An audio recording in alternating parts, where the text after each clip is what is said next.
Here we are in St. John's, Newfoundland with the two-time reigning Canadian champion, Brad Gushue at Yellow Belly Brewer. We're going to catch up here, talk about his team, his political plans, and what he has going on in the game right now. We're in your hometown here. You put this place on the map in terms of curling.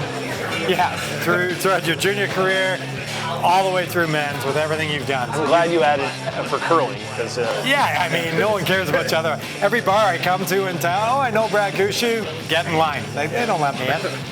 But what do you feel has been your biggest accomplishment in curling? You've won the gold medals.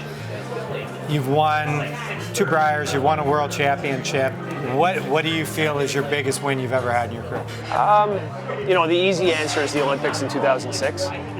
But to me, as I've matured and experienced more and more in my career, I actually think winning the Brier here in 2017 was probably the most special moment for me. To do in front of friends and family, coming back from an injury, going through what we went through that week with Jeff being injured and myself, that was pretty special. And to see the way the city and the crowd there for that week reacted is something I'll never forget. Yeah, it was pretty, I mean, Jeff slacked off pretty hard on that last round. He did. And everybody talks about how light I came up, but I only had 1 sweeper for most. Yeah, not bad. Did you ever think about jumping in and sweeping it yourself? You know what? I didn't. I always thought it was going to get there. And there was a moment just shy of the hog line where I was like, uh-oh, we're in trouble. But then when I got a couple feet short of the house, I thought it was going to actually get to the forefoot, but didn't quite make it that far. It was a few inches to spare, but it was tight. Teammates, I was talking to them. Yeah. Former teammate Jamie Corab is in politics. He is. After the game, do you ever see yourself entering the political ring? Around with politics. Well, Jamie's doing a good job. I got to give him credit. I thought he'd be the last one that would get into politics on our team, but certainly doing a good job as a councillor here in St. John's. As far as me, if the situation is right, and I feel I can make a difference, and I wouldn't get into it unless I was going to go all the way with it. So, we'll see where I'm at in 4 or 8 years whenever I'm done with curling, but something I'm not thinking about at the moment. Yeah, see, I don't have that option. No. Anyone goes, they just check my Twitter account and they think Trump's in bad shape, but... Hey, actually, in the political world right now, you probably do have a chance. This would be my one opportunity. Yeah, if Donald Trump can do it, you're smooth sailing. Yeah, I think you're right there. Christmas season is coming. Yeah. If you had to buy a gift for each of your teammates, what do you think they need? Well, I've answered this before, and I'll do it again. With Mark, I'd get him some Rogaine. Yeah, I don't think it's going to help. It's getting a little thin up there.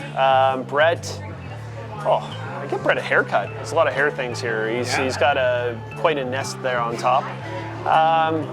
Jeff, boy, I don't know what to get Jeff. I'd probably get him some sort of talking animals because he's pretty quiet. He's the quietest man. He's pretty quiet, so it'd be nice to have something there just to give a little bit of a voice. He's arguably the nicest guy I've ever met in my life. Not arguably, he is. Yeah. He doesn't have a bad word to say about anybody. He is the nicest guy I've ever known. Gonna put you on the spot here. Mixed doubles, you almost went to the Olympics. Yeah. Lost the final playing with Val. Yeah. If you had to choose out of your front end spouses, or Jeff is married, Brett's not, but I mean close enough. Who are you taking as your next mixed doubles partner out of those 2? Well, I'm gonna say why? Okay, I'm gonna say Laura, because right now Laura's married to Jeff, so they're kind of locked. Yeah. Jocelyn and Brett are just boyfriend-girlfriend, so there's not a lock there. And Jocelyn could do better. Well, obviously. Yeah, that's obviously. But I'd go Laura just because she's married to Jeff. I think that link there it's a little closer tie there. Okay. Yeah, but Jocelyn could do better for sure. Yes, she could. Our good friend, Robbie Doherty. Yeah. He wants to know, he is a beauty, but you might not love his question, but we got to ask. Yeah. He wants to know if you're doing sound bites or if someone was to play you in a movie, do you sound more like Ray Romano or Kermit the Frog? I get both. He does a great impersonation of you, by yeah, I imagine, and it's probably not real flattering for my voice. Oh, it's good. I'd say Ray Romano because Kermit's a puppet. so that's probably not good. Pretty good distinction, yeah. And Ray Romano is, he's a funny guy and a likable guy, so let's go that route. Okay, I'll agree with that. You've done everything, you won everything there is to win in the game. Leaving out guys that are playing right now, because you don't need to give them any kind of edge. If you could form a curling dream team of guys that you never had an opportunity to play with, who would be 3 other guys that you would have always wanted to play with, and position doesn't even really matter? Okay, so there's 3 guys. Yeah. That's a good question, because some of the guys that I grew up idolizing I've had a chance to play with. Like with Kevin and Russ and Randy. 3 guys. You know what? I'd like to have played with Rick Lang. I like Rick a lot. He's been with our team the last couple of years at the World Championships. So Rick's a good guy to add in there. Pat Ryan would be another one. Good choice, yeah. He was a guy that I idolized growing up, and really when I first started watching curling, it was the Ryan Express, which was the best team. And then I throw in an old one, maybe not that old. You probably played with him. Neil Harrison. Oh, my mentor. Yeah. So I really like Neil. He was a great guy to be around, and obviously one of the best leads of all time. Yeah, that's where I met you for the first time, was at the Curl for Kids. Yeah. And Neil was in charge back then. Yeah. And I think he's a great choice. He respected the game. He loved the game. He had fun with the game. He only threw one turn, but he threw it real well. Yeah, exactly. And he couldn't throw hits either. But you line that team up. It's not a... It's pretty good. It's pretty good. Now, last time we were together, we saw Randy when we were out on the boat there at Walrus. But, Randy, one of the greatest players ever to play the game. Yeah. And you guys took a chance that season. It didn't work out. But, what was it like in it? I mean, you and Randy, you're fine now. It just didn't work out on the ice. Yeah, I think, there's just people that don't mix well together when they play. And I think we were at a stage where, we figured we'd try it and see if it worked. And I think when we got into it, we realized that we wanted to look at something longer term. And obviously, Randy at that stage of his career was not looking for a quadrennial team.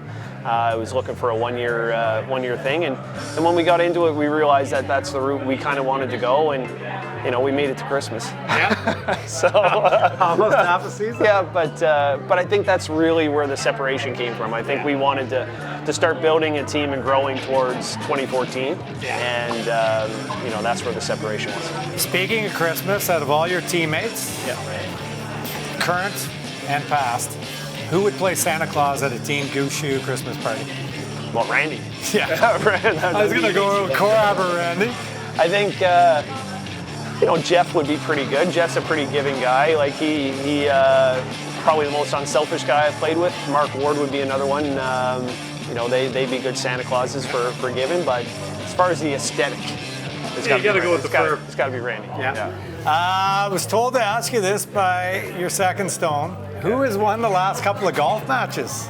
You're a very good golfer, for people who don't know. Yeah. You grew up, you're a very competitive junior golfer, and you still stripe the ball, but... I would say I've probably won them, just knowing... See, he would probably say that he has. Well, this is the way he classifies it. If we play a tight course, he's going to win, because he hits it like 180 yards, keeps it in play, and I hit it long and crooked. So if we get on a wide open course that's long, I destroy him. How can a guy, it's like 6'4", whatever he is, he hit the ball so short? You know what? He looks like an Olympic swimmer with his build. The broad shoulders, the thin waist, but he has very little athletic ability. Maybe a little bit in curling. But a touch. A little bit. You guys didn't sweep so well. Exactly. Right? Yeah. And we didn't guide him along as much. Yeah. But you should see the guy actually serve a tennis ball. That is really fun. Swing and a miss. Oh, it's fun to watch. Funito. We'll have to get some video of that. Yeah. What do you feel you have left to accomplish in this game? You know what? When I made the list when I was younger, that kind of bucket list, everything's been checked off. But for me, I'd like to do it all again. I'd like to get back to the Olympics, obviously win another Brier and World Championship.